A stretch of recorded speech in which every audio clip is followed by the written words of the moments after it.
Watching this campaign video, it felt like a real hard punch to the gut, bringing home the reality of suicide. It is a story, but it's based on real-life examples of how many men really feel. Suicidal thoughts are not easily talked about, but it's a shared reality for many. And for these men, before the support of Man Down, it could have gone much further than just thoughts. You say, if it wasn't for Man Down, you wouldn't be here. How seriously do you mean that when you say that? I was at the point where I had chosen the means of taking my life.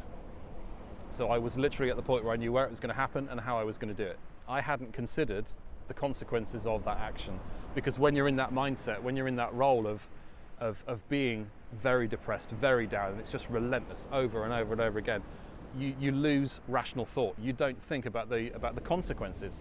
And so in a weird kind of way, if we can catch men before they are at that point, we can help them, we can let them talk, because there are consequences to taking your own life. There is like a ripple effect of people who are in your immediate family, your immediate friend circle, and the consequences just go on and on and on.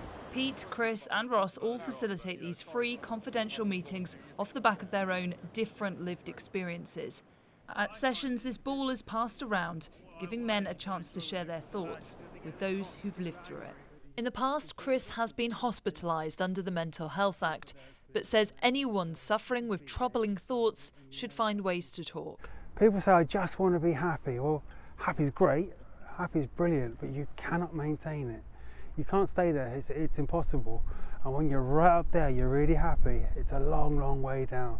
So, enjoy happy, but come back to the middle every single time. And that's what I try and ultimately get these guys that are trying to, desperately get away from this world, basically get them back out into the community.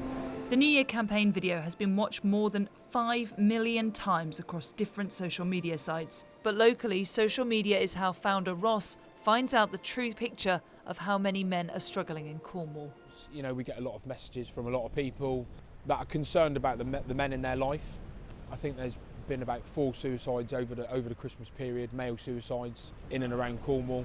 So, men, I think, have always found it difficult to talk about their emotions because it's not a natural thing for us to do. We've, over the years, generational, we've built up that men have to be this sort of strong figure that provides for his family, and he's not allowed to show emotion, and he must be fearless, and that's just not true, and that's not sustainable.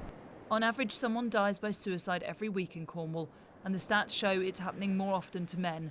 These men say they're so glad they sought out support because it broke the relentless negative thoughts that could have led to them taking their own lives.